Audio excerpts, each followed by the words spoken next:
Hey everybody, welcome back to the Krāv Show with Chris and JRuss. I think it's my turn. Uh, and Happy New Year. I hope all you guys had a good holiday. Happy New Year. Yeah, How just long can you say? When is it too late to say Happy New Year? I don't know. End of Is January maybe. really okay? I don't know.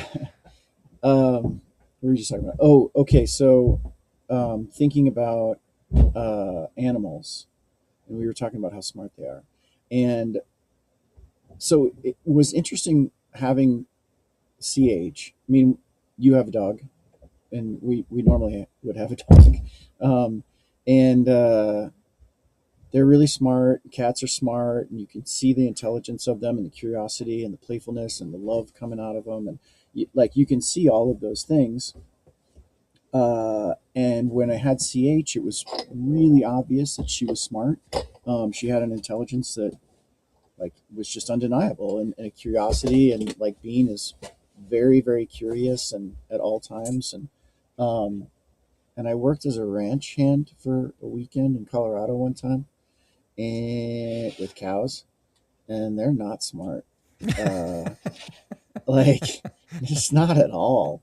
Um, and so, like, and you had just said chickens. Chickens are not that smart, and I maybe they are, but we have chickens, so they don't seem smart at all. They don't. They're dumb. Um, yeah, and so I had this sort of crisis moment, like existential crisis of not being a vegetarian after, having CH, and that my feeling of, man, the animal world I think is probably a lot smarter than we give it credit for, because we don't interact directly with them that much. But now that I am, CH is very smart. And then do you want to keep eating the smart creatures of the earth? I'm not sure. But That's why. I That's why the chickens are dumb. So we don't feel bad eating the cows. Yeah, they're really got to rethink my pork consumption, because those little guys are pretty smart, as I understand it. the pigs. Yeah, yeah. I'm moving my desk down because I just realized the computer monitor is in the frame, and that's kind of an, oh, there it goes. Did you Oh, see it disappear? yeah. Yeah, that was annoying me once I realized it.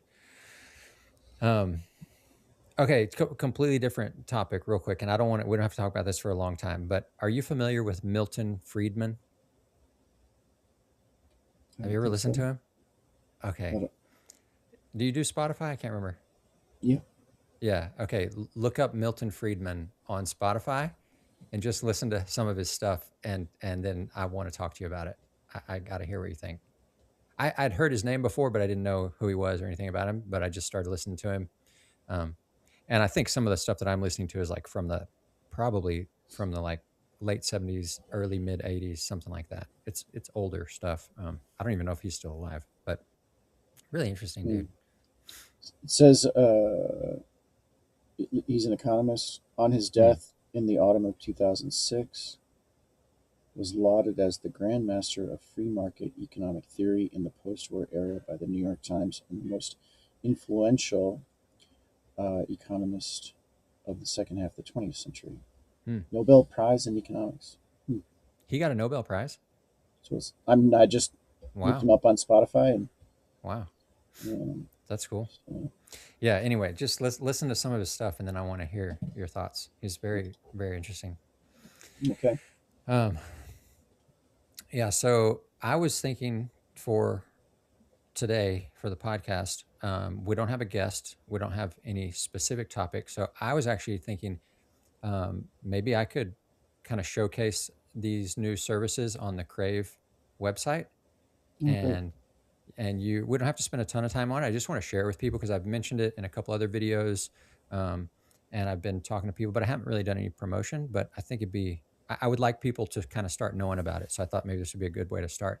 And then you ask questions or talk or comments or whatever. Just what do you think? You want to try it? Sure. Yeah, let's go. So first of all, for those of you listening, it's three new services. Some of you guys have probably heard about it because I've talked about it before, but it's basically online coaching of a sort. So if you think about whenever we go jump, if I hired JRuss to coach me for a day, right? We would go, we would jump, and JRuss, you would video me, right, while we're jumping. When we get down, we're going to throw our packs down, probably have a packer pack for us, and then we're going to pull up the video and we're going to watch the video of the jump, right? And you're going to debrief with me and talk to me about everything you see in that video, what I did right, what I did wrong, what I need to work on, what I need to change, whatever, right? Like you're going to coach me on that video. Same thing if I ask you to come coach me in the tunnel. We're going to do the same thing. We're going to fly for a minute or two, then we're going to get out and we're going to watch a video and debrief those videos. Now in the tunnel, you also have the option of coaching me in the tunnel while we're actually doing stuff, which is nice, but we're going to spend time debriefing videos. Is that correct? Oh yeah.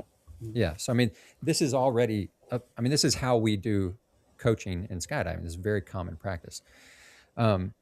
So what these new services are is a way for you to get that same type of coaching from someone who doesn't live where you live, giving you access to coaches that are on, they could be on the other side of the world, where you could actually now, you could get head down coaching from JRuss. So let me show you what I'm talking about. I'm going to share my screen real quick. And JRuss already knows all this stuff, but I'm going to kind of talk to him like he doesn't, so he can help kind of explain it or whatever, or share.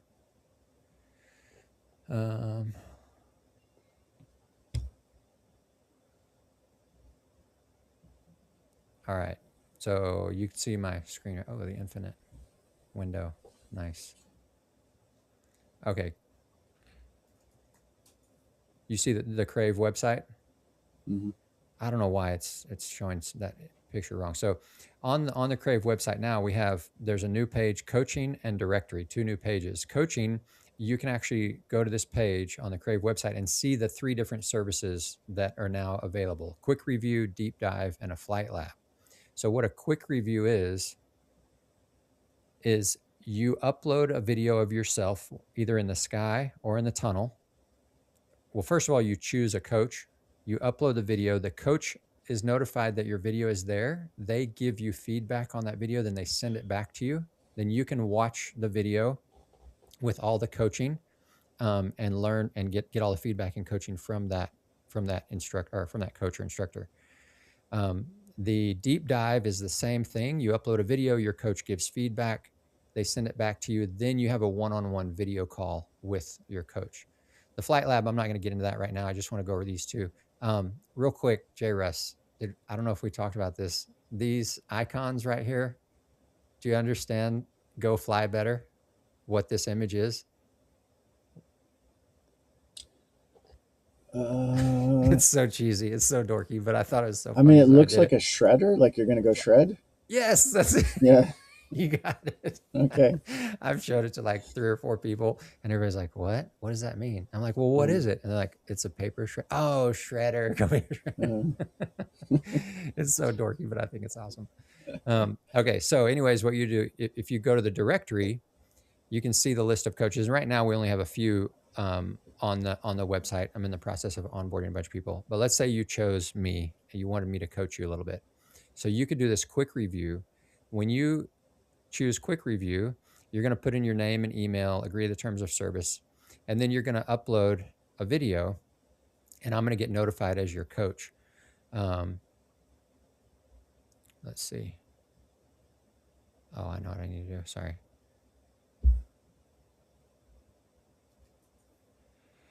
As a coach, when I go to my dashboard, I would see your video. I would see your video there that it needs to be reviewed. So I'm going to show you a video that I've already reviewed right here. So when I get your video, this is what it's going to look like. I'm going to see your video, and then I'm going to be able to leave comments on your video. And these comments are timestamped. So the coach will be able to leave text comments, audio comments, or video comments, and they're all going to be timestamped.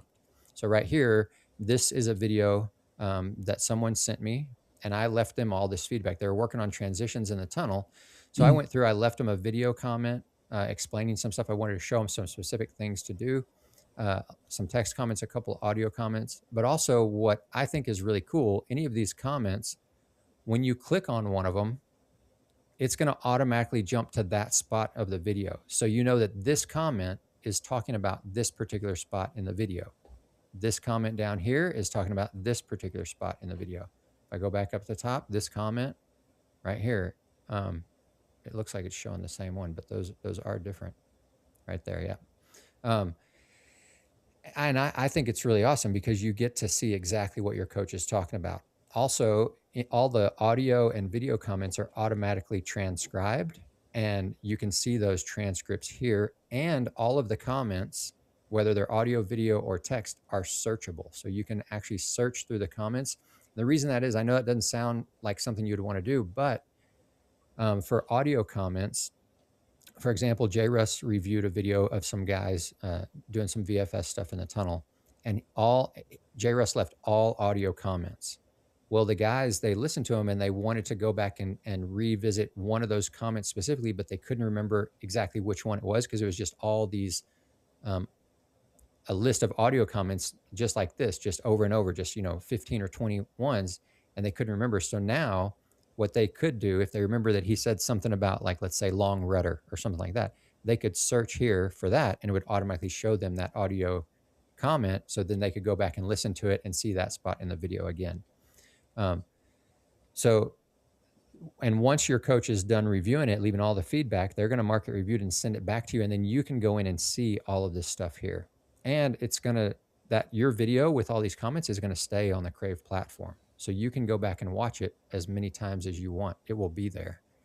Now, what I said, the deep dive, the deep dive is going to be exactly the same thing, all the video review and comments and coaching. But after your coach sends your video back to you, then you guys are going to have a one-on-one video call where you can actually debrief and talk and ask questions and stuff like that.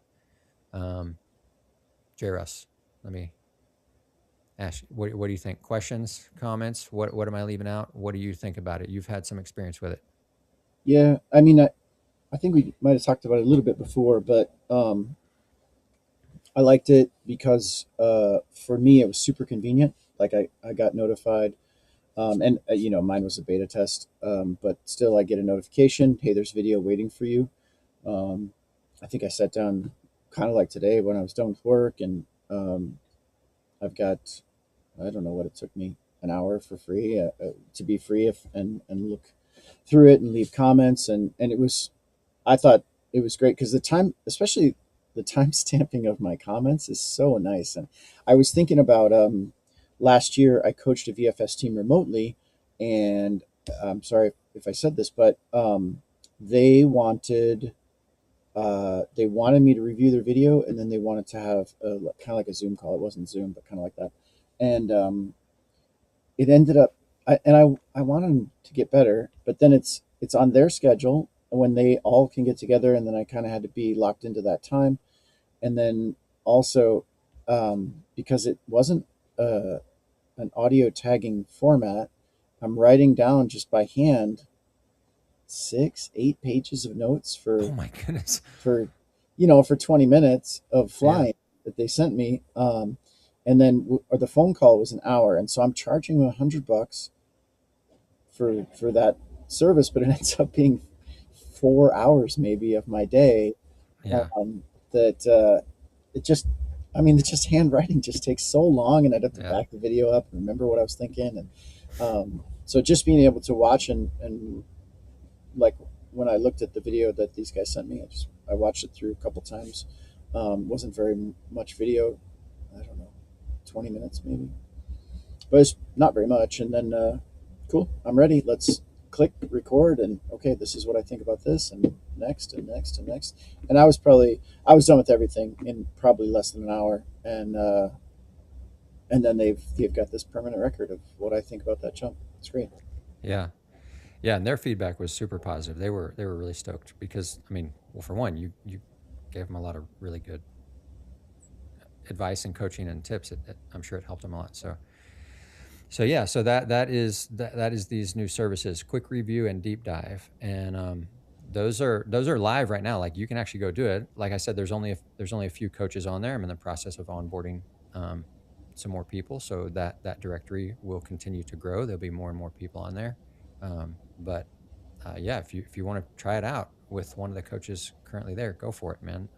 We need to keep doing it, keep testing it, keep working through it. I think it's going to be really cool. I think it's going to be fun for the coaches and hopefully really helpful for a lot of skydivers out there.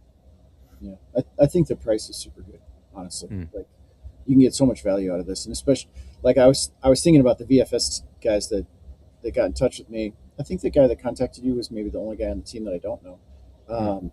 But that they could be methodical about sort of how they pay for and receive coaching in like, okay, this session we're going to fly blocks 1, 2, 3, 4, and 5, and we're just going to have an archive of how to fly blocks 1, 2, 3, 4, 5. And next time we're going to go 6 through 10, and then we're going to, like you could be very methodical and just basically develop your own library of this is what uh, this is what we need to be doing as a team. And of course, like in 20 minutes, I cannot summarize VFS for you. I worked with one team for 5 years, 1 week every month for 5 years. And there were still plenty of things I was talking to them about. Like it's a really deep dive into VFS, similar Wow. to like FS. You can be flying FS for a decade and still be getting coaching on stuff that you really need to hear. Um, Yeah. so I think it's great and very Yeah. cost effective. Well, and like we talked about that, you can go back and watch it over and over. Because Yeah. like I think I'd said in a different video or maybe a podcast where it's like, when if you were coaching me at the drop zone, when we debrief a video, I only get to keep what I can remember. Yeah. But with this, you can go back and watch it over and over and over again and be like, oh, that's right, I forgot they said whatever. Don't don't bend Yeah. your legs or point your toe or whatever. Who knows, whatever. Well, there's that old sort of quote about like Steph has forgotten more about VFS than most people will ever know, and it doesn't have to be like that. You can have all of your coaching archived permanently that you don't have to forget. You can go back and be Mm-hmm. like, oh yeah, he said that, and then we flew it, and we didn't do it right. Like all the crap that I've forgotten over the years. I know I got coaching, but it's a little bit like college. Like I had a really good time. I did learn things, but the number of things that I can recall this day are not that many. Yeah. Yeah. Yeah. Yeah, so that's it. So I hope a lot of people try it out and enjoy it, and I'm also interested to hear people's feedback on what they think about it, how it works. I'm really interested to hear feedback from both sides, the coaches and the users, to see how we can make it better. Because already, like just those things, like transcribing the comments, making it searchable, that was not my idea. That some of that, one of that was from you, and one of that was from, one of the users. So it's like I don't even know what other ideas people are going to give me that'll make it even better. Yeah. This it, when I was looking at the coaching thing, which I mean, it dovetails right into what Krāv really is, but I was watching like this could if people give enough feedback, this just keeps morphing and morphing and morphing, and it reminded me of like, do you know what Amazon was when it first started? Dude, it was just used books. Yeah, That's all it was. yeah, and then hey, we could do this and we could do this and we could do Yeah. this, and suddenly it's Amazon. Yeah. And it was kind of not clunky, but it wasn't, I mean, it was very, very basic. Remember, it was just a list of all these used books. And you just searched, you were like searching a database pretty much, No, is I all you don't were doing. remember. I didn't see it at that point. Yeah, it was I know it was very, very basic. yeah. I went to it, I can remember going to it like a few times and be like, oh, that's cool. Used books, because up until that point, it was like Half Price Books was the only place I knew to get used books. Now you had an online repository, searchable. You could find what you want, buy a used book from some random person and get it cheap. Yeah. Yeah, it was pretty basic. Okay, I have a subject on. Are we done with the coaching Yeah, yeah, stuff? yeah. Yeah, yeah. No, go ahead. Well, so I have a book list, stuff I'm going to read, and you've contributed to it. A lot of friends have contributed over the years, and it's long.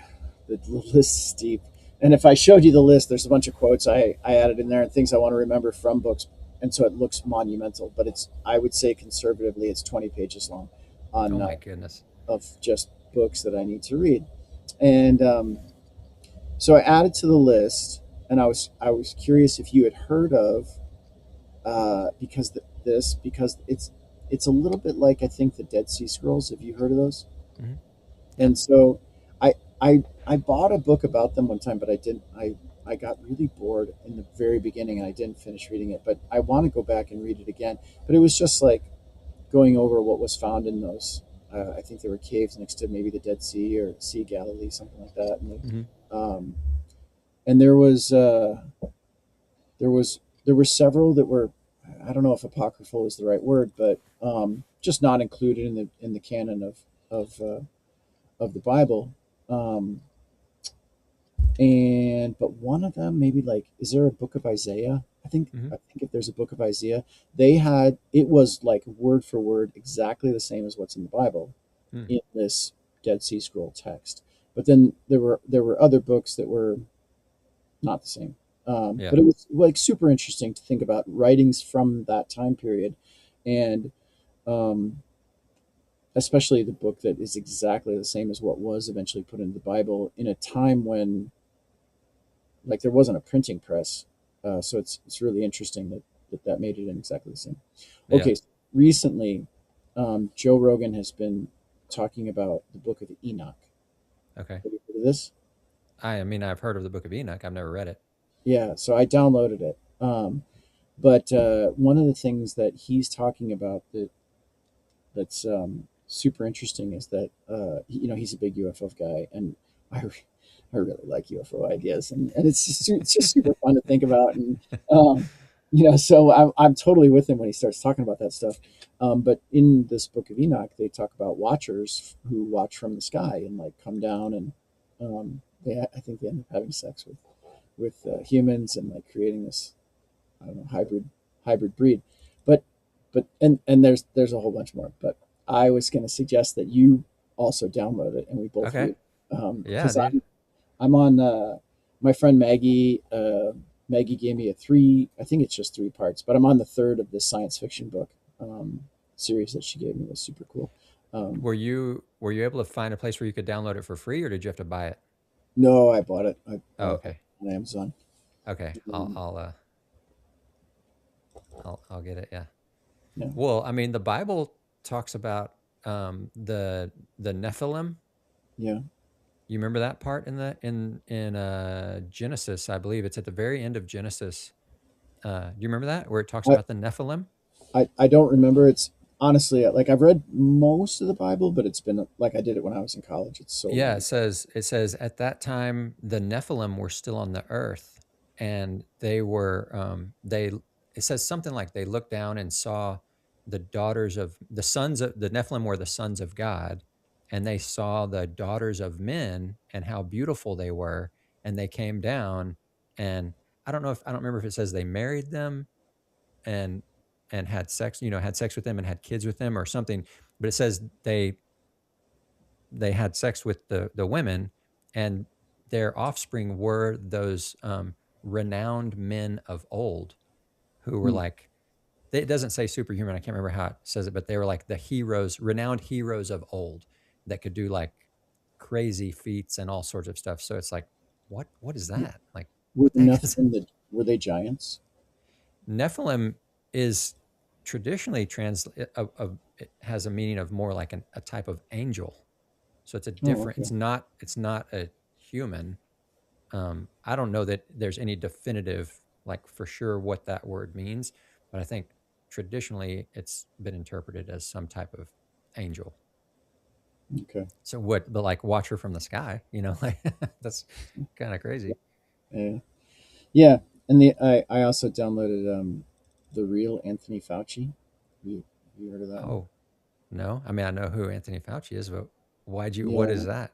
It's it's written by RFK, uh, Robert Kennedy. Okay. Um, who recently ran for president, and then is kind of now serving. I don't know, remember what his role is with the government right now, but he's working like to clean up the food and health industry as far as like make. Hmm. I think it was along the lines of make America healthy again, something like that. Okay. But anyway, it's supposed to be an expose about Anthony Fauci.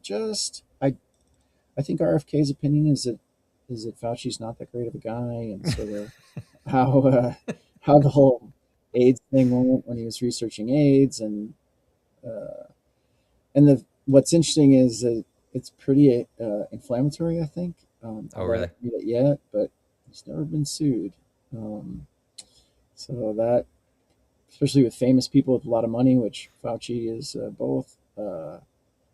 If it wasn't true, I'm guessing there'd be a lawsuit in there. Oh, yeah, maybe so. Um, But you haven't started it? no, just Okay. both of them caught my eye, and then uh, my friend Chad has given me a ton of books as well, and they've all been good. And he was like, "Hey, this one on my list, you got to read." Yeah. So, Um, you should. So your list is really that long? You think 20 pages? I kind of want to say like I want you to feed it into AI and just see like I don't know. I would kind of want to see what all of them are. um, I don't know, 20. Okay, here we go. Ready? Can you see the screen? I don't. This is washed It's out. just solid white. I can't see Yeah. text. Okay. This is well. Okay, I'm gonna start scrolling. I got to the end. Okay, that's a lot. Yeah, Maybe not 20 pages, but definitely a lot. it's a lot, and yeah. And the great part is like, there's a guy in skydiving called Dave Arnett. We should have him on the podcast. He does like he's a super, like if you meet him in person, he's super sharp, dry humor, but he puts out all kinds of memes and funny shit online just about skydiving generally. But he's like in the spirit of comedy. Comedy should be poking at things in society that sometimes it's uncomfortable to say, but comedy makes it okay. Hmm. He's that dude. Yeah. Uh, so like, you know, the charging stations at USPA. So he got a hold of that independent of me, or I Yeah. don't know anybody else, and he started putting out memes, and they were freaking hilarious. Really? Like, yeah, like just like I saw one that was like this really funny perplexed face with its hair on fire, and it's like USPA realizing that people know they installed gas stations for them, for the board members. uh, so That's I funny. I did want to clarify. I got an email from our president Albert, USPA president, and it did say that the loan for the charging stations would be amortized over 3 to 5 years. Amortized usually means paid back in full, but then there's also like a tax implication. The word has several meanings, so I wrote him, and then he said, of course, the whoever's working at USPA will have access to the charging stations, and it was a little vague. So I wrote him back and just said, "Hey, can you just confirm that every penny is being paid back to the USPA fund, and every person that uses the chargers is just going to pay the full price of the chargers, and no one's getting free lunch off of USPA members." And that was about 3 weeks or a month ago, and I have not heard back yet. Nothing yet. Nothing yet. But I Mm. mean, he's a busy guy, and I'm guessing if everything's above board, which it still could be, that he probably feels like, well, I answered those questions, even though I'm asking for some more specificity. And I Mm. also asked him if he wanted to be on the podcast, and I'm hoping that he'll join us at some point. Because I really like Albert's a great dude, and I would be so sad on so many levels if there was something, sort of under the sort of shady going on, which it looked really shady when I first heard about it, and the sort of the way that I asked a couple people and got, oh, I don't know anything about it. You're gonna have to ask Albert. um, and it just seemed not great, but it could still be okay. Yeah. It Yeah, could be totally fine. It could be. yeah. Or it could be that maybe they did something they shouldn't have done, and if they get called on it, maybe they'll fix it. They'll do the right thing. And be like, you know what, we shouldn't have done that. Here, let's fix it, and that's great. That's Well, awesome. I make mistakes, and if somebody calls me on them, hopefully I'll try to fix it. It's okay to make a yeah. mistake. I mean, he did like saying that the loan's going to be amortized. Very, very likely means it's going to be paid back in full. It's just it's with interest over a number of years, and the principal and interest will be paid back. And that I'd say at this point I feel pretty good about it. Um, he said that this is not typically how USPA makes money, but that because there's several people who do work there who have electric vehicles, they realize that basically there's not a charging station anywhere realistic in that area. And so putting one in was potentially a sort of secondary revenue stream for USPA that could be ongoing. And, that's that's not terrible logic, if that's really what it is. Like we cannot charge anywhere in the next 75 miles. Like this should be a popular stop in for people who need a car charger. So Yeah. could be Yeah. okay. I mean, may have been a great decision. Yeah, we'll see. Yeah. Yeah. Hopefully he'll respond. Yeah, it would be cool if he could be on. I mean, not to interrogate him about that. I mean, we could. I would be nice to talk about that, but just Mm, also just to hear from him on other things, like what, just for him to share and tell us about the USPA or whatever we need to know. Like that'd be great. yeah, I think like any like it's kind of quasi political. I mean, the way it operates is very political, but it's a set of elected people who then represent a larger set of people. And so, like most things political, I think that people kind of just get tuned out. They don't always pay attention. They hope that the people that they elected are acting in their best interests. But this is kind of getting into. I think at one time I asked you like how how deep could you get in the political world and not be corrupt? Like at what political level is that just no longer possible? Like you must enter into that cesspool in order to get anything done. Hmm. And I don't know. I think like at maybe at the state level you could stay away from it. You think? Maybe. I I, don't I know. don't know. I mean like I don't know. The county, the elected people in my county, as a for instance, they like I did some research on the people that are on the county whatever elective board for the county where I live because they made some laws and rules that I was like, man, where is this coming from?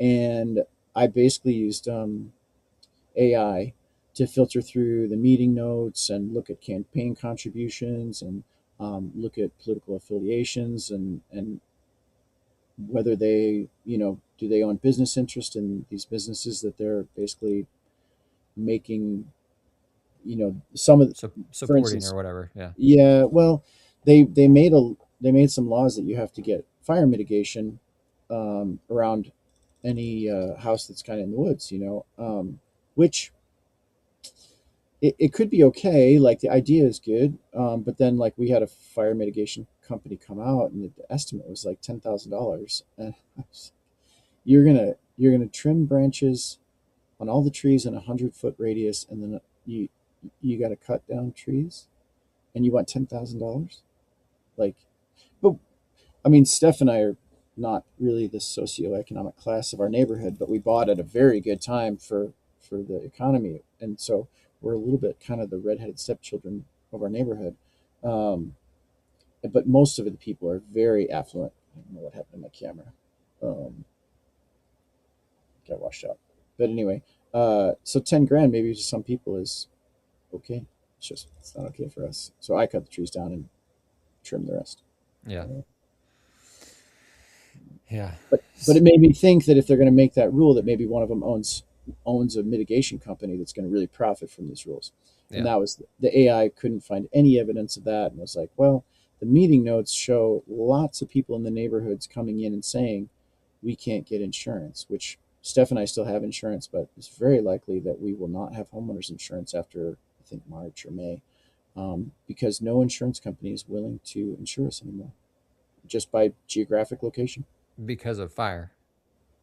Even though there's not been a fire in our area, and maybe I don't know, maybe that's part of the metric. As soon as there is a fire, they'll start insuring people again. But yeah, Hmm.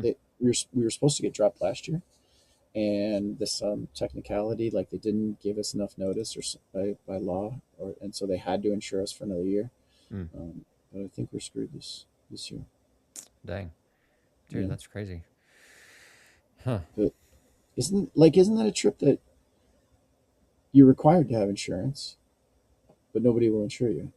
And this is, this is the Yeah. same in California, and people can't get insurance because of the fires. But Yeah. uh, If I mean, you're only required to have insurance if you have a mortgage. we have a mortgage. It's just the loan to value is good enough that we're not required by law to have insurance. But Gotcha. I have to imagine there's tons of people who are required by their lender to have insurance that they now cannot get. Yeah. Yeah. Yeah, that's weird. Yeah. Um, well, so in the let's talk skydiving for a minute. Okay. What's any topics coming to mind, or news, or anything going on? What do I y'all th- have coming up? well, What's I thought you'd be excited to hear that I got contacted again for a drop zone that would like to get on a call and talk about angle flying. hmm, And it made me re-look up the chat that we had going with the South American guys yeah. about their program, and I don't remember. I don't think I got it in English. Did we No, get it? no, we Yeah, never got an English version. yeah. Somebody, I think Brian. Um, I just went blank on Brian's last name. Shoot, that wrote the book and does. Anyway, Brian. I think Jermaine? no, no, no, no, no. I think Brian fed it through AI and made a English version, but it wasn't a super great translation. And of course, all Mm, the illustrations and tables and stuff like that were jacked up. So no, we don't have an English version yet. yeah. The woman I spoke to said she speaks fluent Spanish because Hmm. I was like, oh, I'm still waiting on this English version.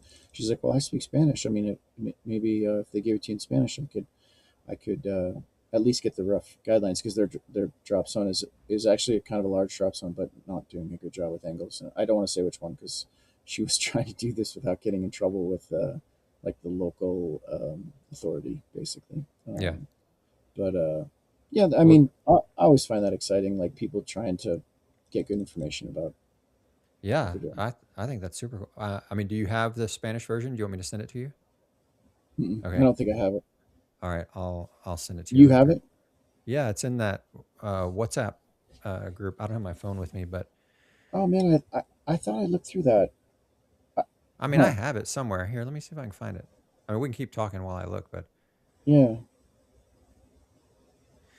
yeah, Um, I think that's super cool. And the part, I mean, I looked through it. I'm not fluent in Spanish by any means, so I didn't understand everything. But because we had talked through a lot of it, and they had kind of translated on the fly, I was able to follow along with a lot. It's really really interesting. I mean, I think it'd be great to. Do I have to figure out where I put that? Oh no, it was they did link it to us in Spanish, but not in English. Okay, I do have it. You do? Okay. Yeah, I'm gonna download that now. Yeah, I wish there. I would. Yeah, I think that's a conversation we need to revisit to figure out how we can help kind of proliferate that and help make that more of a. I don't know if it needs to be a standard, but at least a tool that people can use if they want to. I'm not saying we have to make it that everybody has to follow that thing, but if people want to, it seems like super helpful. Yeah, I think it's very important for probably USPA to put out some sort of template for people to use, basic guidelines that are easy to agree on. So, and I mean, it could just be suggestions. It doesn't have to be that they put out like you must do it this way, but um, like the owner of Z Hills called me a couple years ago. I don't know if he's still the owner. He might have sold it, but at the time the owner was Cam, and he's a very experienced skydiver. But angles were not a thing when he was jumping a lot. Now that he's DZO, like he's not jumping that much, and he just doesn't know. He doesn't Hmm. know even how to approach the situation. So our phone call, uh, I sent him everything we had at Skydive Chicago. I think it was just gave him something, some way to you know, intelligently start the system, even if it gets tweaked over the years. Yeah, Um, yeah. You have to have somebody at the drop zone who is a fixture, who is jumping a lot, that mm, kind of not runs it, but kind of helps facilitate people getting into it safely, and is kind of somehow managing that aspect of the DZ life, because all the movement. I mean, a lot. Yeah, there's a lot there. yeah, I'm working with a guy today who just got screamed at for doing the most normal thing on an angle jump that apparently is not allowed at the drop zone that he was at, but the rules aren't posted. Like he got screamed at for going first in the overall exit order. Hmm? Right? And he told me that he's like, hey man, I got lit up for doing this, and like we did a 270 out of the door and kind of came back behind jump run, and then we did another 180, so we're even further behind jump run.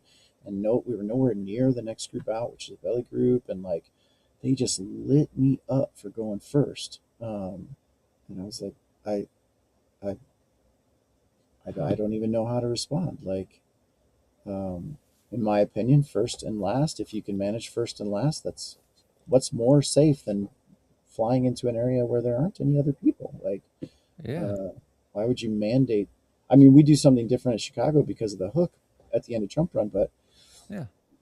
sending them out second is not necessarily a better idea. I It just, wonder. Yeah, yes. I would be interested to hear. I mean, yeah, I wish we could hear that conversation or just understand from the person who was so upset, like what was their reasoning? Why were they so upset? What did they think it was supposed to be and why? Like that would be helpful to know. Well, what I got back from him was that they are the local authority, but they don't angle fly. Mm. And so this is sort of, I'm going to throw spaghetti at the wall and enforce those rules that aren't based in, I don't know, an Yeah. intelligent approach. It's just whatever I say. Hmm. Yeah. Interesting. Um, what else has happened in skydiving? So we are currently working out the indoor nationals is in February, Hmm. in about a month, a little more than a month. So we're in our team just kind of working out how that's going to go.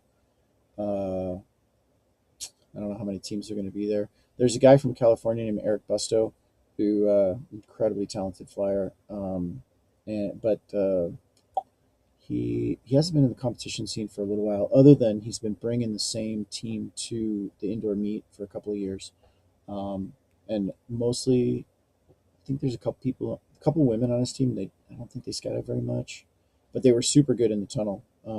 So kind of hoping that they make it back. The Space Cowboys that were going for a couple of years, they're not going to be there. Yeah, it's just a tiny discipline, so Yeah. we'll see who's there. One of our flyers might not be able to make it. The Andy's actually having trouble with his neck. There's Malchiotti? no Andy Locke. Oh. Um, Andy Malchiotti is on a MFS team. Oh, Um, that's right. That's right. so, but my teammate Andy has, they're called the foramen in your spine, and it's a little hole where your nerves kind of pass through and then go out to your body. Okay. He's got like narrowing in his cervical area that's pretty Oh, dude. bad. So it's like his arms go dead sometimes because there's Oh, it's just just like pinching pressure the on the nerves nerves. or something. Ah, that's got to be painful. So this surgery sounds kind of brutal. Like they're just going to go in there and tap tap tap tap tap tap and get rid of that bone. Oh But gosh. yeah, it just sounds terrible. Yeah. Um, Was yeah. that last year or 2 years ago when y'all took that trip, that group to the big tunnel to what you call it? At least 2 years ago. That was I two think some it. two Yeah, I two think springs ago. yeah, 2 Aprils ago. Okay. We'd we'd like to go back. Yeah. Are y'all gonna plan another one? Would have to be. I'm guessing it would have to be next year, just because we. Like, if I show you the schedule for this year, it's just crazy. We don't have Hmm. any more time in this year. Yeah. But usually we stop scheduling for the most part after the world meet because that's on a 2 year cycle, and it's the one that most competitive teams kind of base their cycle around. So after the world meet, we'll have a sit down with the team and see where everybody's at. Do we want to do another one? And assuming that everybody's on board, then okay, we start making the schedule again and plan out the next year. Hmm. But until we, there are some discussions on a team that they just can't happen until it's time, and so it's hard to really plan any further than that sort of crux moment. Yeah. Um, you know, So here's a question: if you could have a weekend totally free, where you had nothing planned, what would you want to do? Would you skydive? Let's say you had a skydiving weekend plan. I mean, where you could do whatever you want skydiving. What would you want to do? Or if you had a completely free weekend where you could do whatever you want, what would you do? honestly, like skydiving with my team is great. Yeah. Uh, yeah, like I'm I'm more challenged than anything else. They're great people.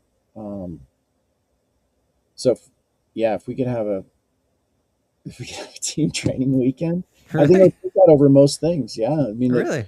yeah, because the skydives are super technical and very hard, and so my skill set is pushed in a way that it's not in at other times, and then just the three other, other than my wife, there's three other guys on the team, and they're awesome, and just the idea of training and then hanging out for barbecue in the evening and training and doing that again, it's great. And I mean, some events are fun, but and if we're running an event, it is could be called fun, and that it is accurate. But then there's a ton of stuff going on as well, and like not everybody, like, as shocking as it might sound, people sign up for like a skills camp and then are defensive about you trying to help them with their skills. Oh, Like, no. and you're just like, man, you're paying me to say these things. Like, it's what you came here for. That's funny. And then, somebody's yelling at you in the middle of your debrief in front of 40 people, and you're like, this is not personal, man. I'm doing what you requested. This is what you came Um, here for. yeah, it's so bizarre to me, but it happens all the time. And then, there's going to be somebody who's not actually prepared for the camp, but they signed up and we didn't know who they were, so we accepted them as. And then I got to tell them, like, you're not ready for this, and you're a danger to the people Yeah. in the sky, and then they're disappointed. And coordinating with the drop zone, and it just ends up being. I mean, you're making money, which is cool, but you should make money because it's a bunch of work Mm. and stress and just. And so as, there was a time a couple years ago when Matt Fry was holding a head down camp in California, and it was kind of the new spines and ribs idea that we were going to use on the 200 way. And Steph and I felt pretty confident that we understood the overall concept. But then we're like, well, he's holding this camp, and let's just go. Let's just go fly it one time and see, kind of show ourselves that it works or whatever. And I don't have to do anything. It's Matt's camp. I just have to be docked in my slot, and I'm good at that. So it was a very very fun weekend of Yeah. just, but expensive. So what did it feel a little bit more like just fun jumping kind Mhm. Yeah, for sure. I was fucking around with people. I was of? like, there were a couple of friends that were there, and I'd like shove them a little bit when I got to the formation just to fuck with them, and Yeah.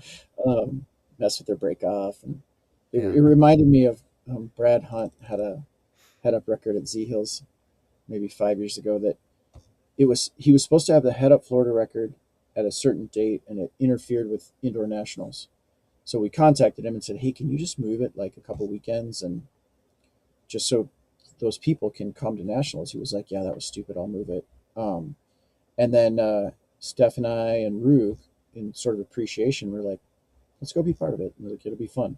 But the same kind of thing, like, I was trying to cork people out in the base, and I was racing Rook to the formation, and like, I wasn't responsible for anything, and so it's just great. Uh, Uh, that's uh, awesome. and then as far what was the other part of the question? Like if you So just had a free weekend to do anything, what would you do? I would probably take a break from skydiving. Um, if I have good internet, spend some time with staff, and then play some Dota.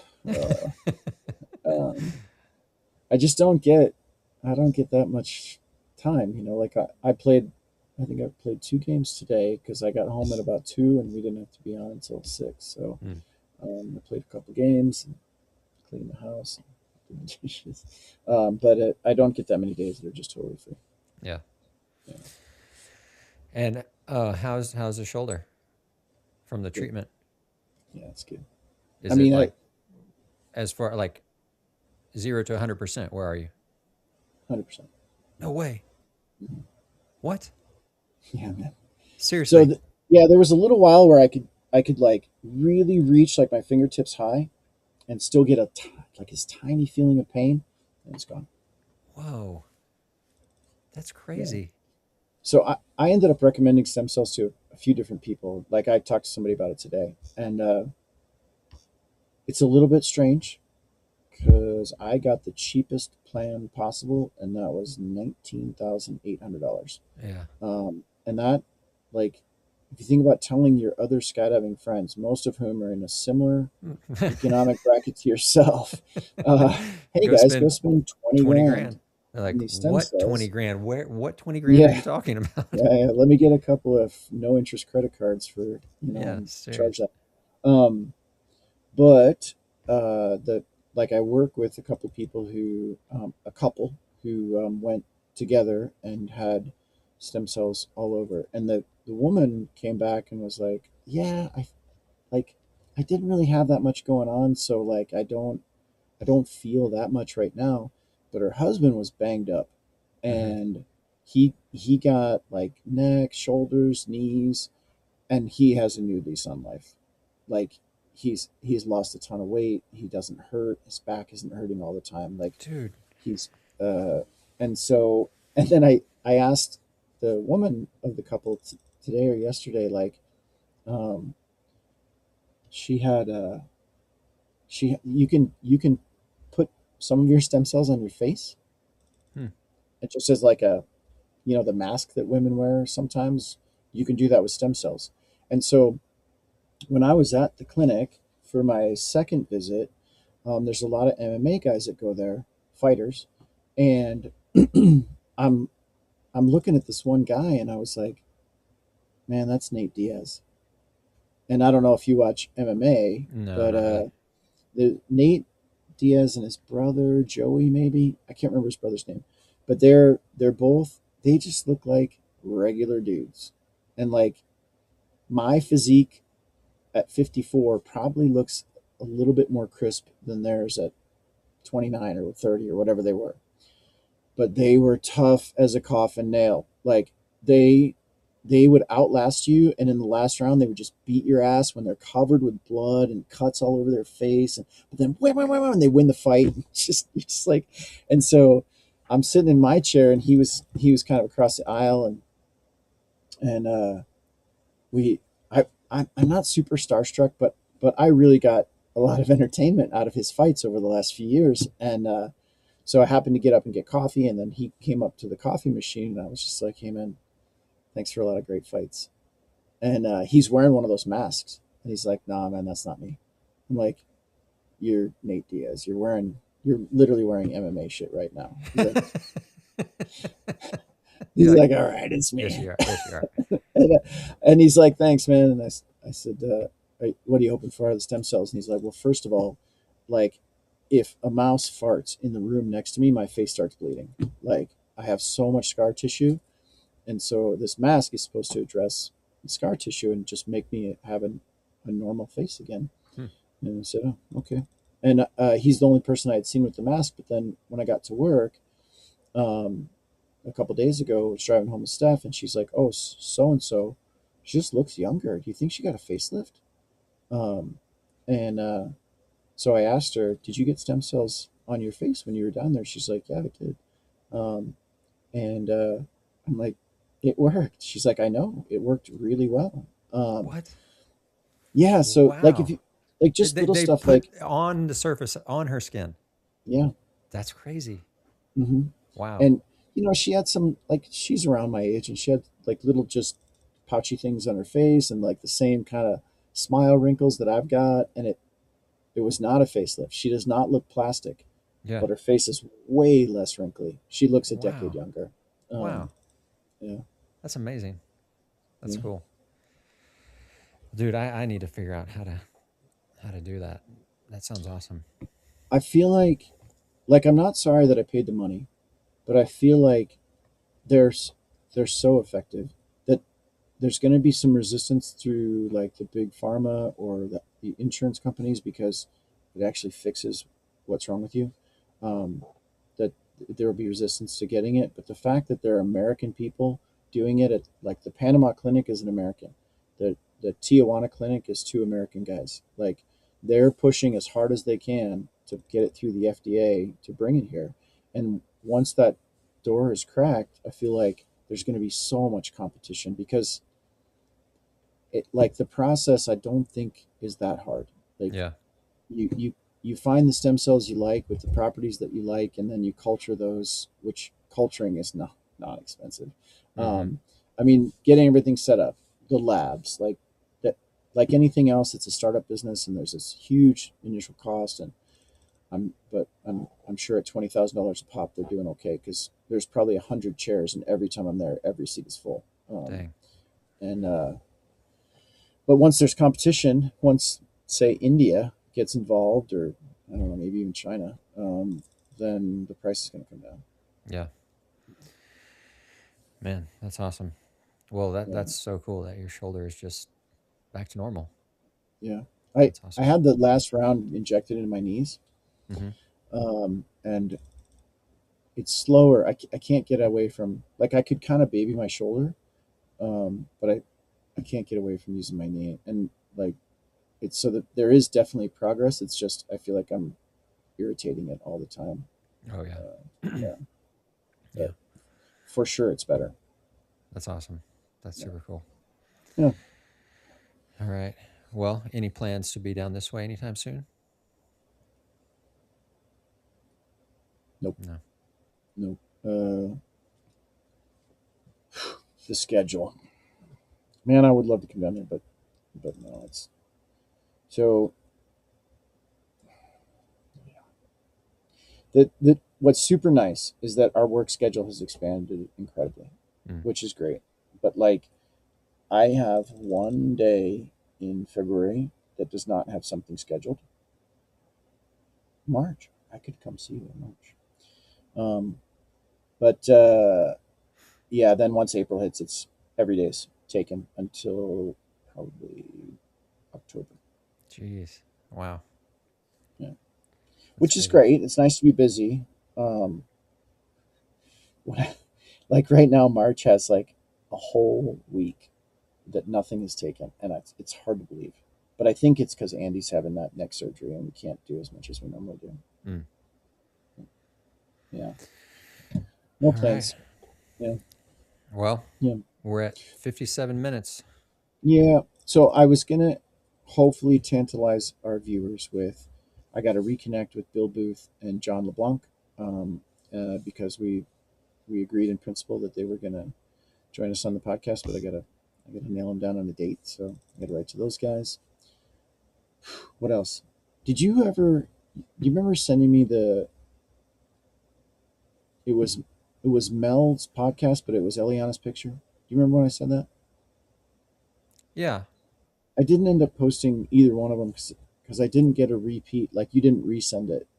Well, it was weird because when I went back and looked at it, it didn't show that for me. I was like, what's he talking about? I was like, I think he's confused. So I didn't resend Oh, really? it. Okay. Sorry, Well, man. My it's bad. possible. No, it's Uh, possible. Maybe I'll go back and look at it again and see if okay, I. wait. Tell me again whose? Well, like, let me see. Okay, let me just search this. Count. Oh God, Oh, that's super old. oh, oh, you know what else I was going to say at the beginning of today? You Go realize ahead. that this is now, I mean, this is now season 4.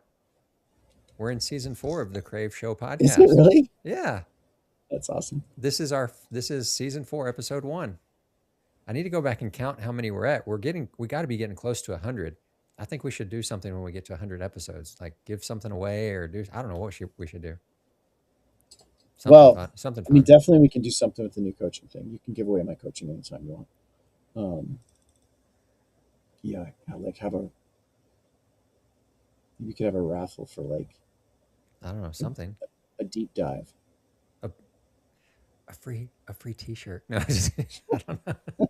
A sticker. Uh, I don't know, something. yeah, maybe make it more interesting. A deep dive from Steph. That's Yeah. some actually good coaching. Yeah, there you go. So Uh, now I looked at the one that's Eliana, and it here's the last 2 episodes. That's Eliana. Huh. Yeah, and it is her picture. I just remember looking at it and it looked wrong, but maybe I messed up. Anyway, I'll post those. yeah. Cool. Ray called me, Kubiak called me the other day, Uh, and we ended up talking about coaching for like an hour and a half. or an hour and 40 minutes or something like that. I can't remember how long. But when he first called me, we started talking, and I was like, hold on, because it was the middle of the day. I was like, are you free right now? Like, are we going to talk for a minute? He's like, yeah, if you are. I was like, okay, well, let's record this, because he was already saying some good stuff. So we jumped on and recorded. I posted it on YouTube Oh yeah, the other day, but it was just this random out of the blue phone call that I just recorded. I mean, it's a video, and put it on there. yeah. But it was fun. He was all excited talking about coaching, because he had seen another video I had posted where I was talking about coaching and stuff like that. So we just had this really fun conversation about coaching and all sorts of stuff. It was fun. I'm going out there in a few weeks. Some of the mill guys that we work with asked us to come out and coach their group. And so I assume that I'm going to see him, but I'm going to, on the sly, I think, just set my phone down on record and just ask him some questions. And There I'll you be like, go. he'll tell me some great. He's chewing his gum. I love him. He's awesome. Yeah, it's great. He's so Did good. did he talk at all about the project, the tunnel project in Florida? No, that didn't come up at all. No, Hmm. I need to ask Cam about it too. Um, Yeah, it transitioned obviously from the really big plans to like the Hall of Fame, but then I heard maybe the Hall of Fame isn't going forward, so oh no. I was curious to hear from those guys like, what's the status? Yeah, I don't know. I need to reach out to Cam and see. Last time I talked to Cam, it's been a few weeks or maybe a little over a month.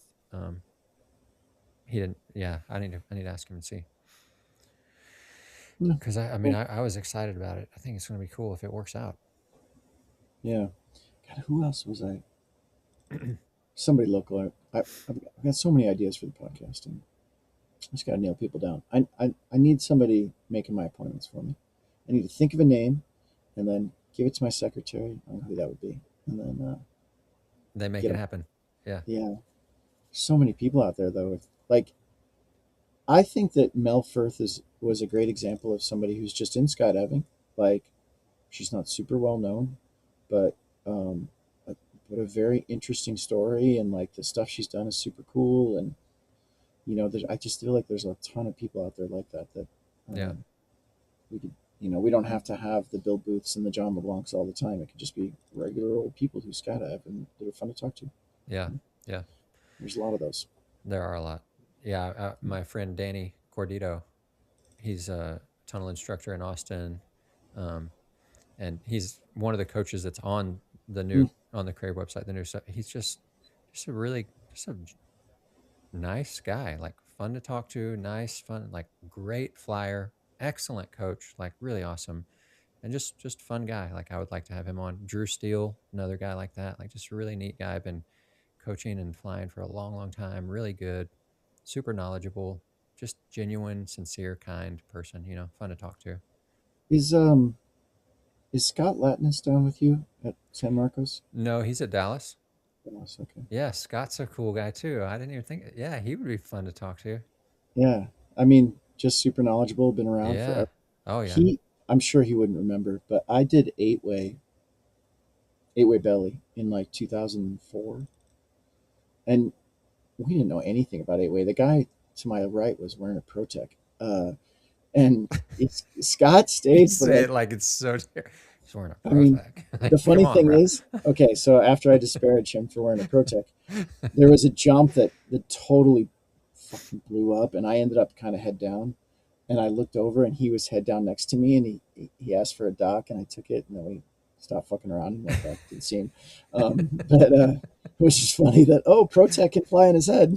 uh, Uh, and that's but funny. Scott stuck around after the draw for like, I don't know, 2 hours to tell us how to do everything. And maybe he knew one person on the team, but it was just super nice. And it Mm, was, maybe it was 2005 in Paris, but yeah, he would never remember that. But I never forgot him. yeah. He's a good dude. Yeah. He's Yeah. he would be fun to have on. Fun to talk to. So I'll start working on that list, and I'll get us buffed out like a Joe Rogan schedule. Like it's Yeah. 6 months ahead of time. We've got guests every day. Yeah. All right. Well, is that it? That is it. And today you might have wasted an hour. I'm not sure. You might have maybe today. Maybe. I, Today, I think you wasted an hour listening to I the still, Krāv show. I still think it's okay, but yeah, I'll try to be smarter on our next podcast. Get caught up in my equipment less. Yeah. But anyway, if you joined us, thanks very much for joining us. And we were on a 3-week hiatus there for the Mm-hmm. holidays, huh? Mm-hmm. So good to get back, and I'll get to work on my list. And yeah, get the coaching. Try it out. If you don't like it, I'll refund your money. Try that. Uh, I don't even do I have the capability to do that? And I'll Yeah. Venmo you back. No, actually, we can. Yes, we All could right, do that. We actually could do there you that. go. We give you a money back guarantee. Try the All right. coaching. Yeah. We got to And, finalize your onboarding and get you oh, I not even done that. almost. We got a couple That's- things left. Yeah, maybe I should get on that I need to first. just talk to Steph about it. That's what I need to do. Yeah, most people who know me pretty well just do that. Yeah. She's your secretary. She's the one taking care of all this stuff. No? Don't tell her that. Oh, she's not your secretary. She's not my secretary. No. She's actually getting the important shit done. Well, that's what I meant by Yeah, I could very easily be called the figurehead, and that would be appropriate. But she's more like the CEO. yeah. All All right, right, cool. so yeah, thanks for joining us, everybody, and I hope you guys had a good holiday and New Year. And hopefully, you are finding some time to find a warm place in the world that allows you to get out there and skydive with your friends. Mm. And if you're not able to do that, log into Krāv. It's a great way to remind yourself of the important things that you're going to need this spring when you are ready to knock the dust off. And we'll talk about this again and again, but you need some refreshers for your brain before you go back out and we'll see, do landings. But there's also a lot of stuff about free fall that you could be refreshing your brain so that you don't come back all rusty after the off season, that you come back fresh and ready to go. So, Mm-hmm. and if you get a chance, get out there in the sky and enjoy it with your friends, and savor the moment that skydiving gives you of living in the moment. And as always, do more, be better. There you go. Thanks, See you, everybody. JRuss. Thanks. See ya. Bye. Bye bye.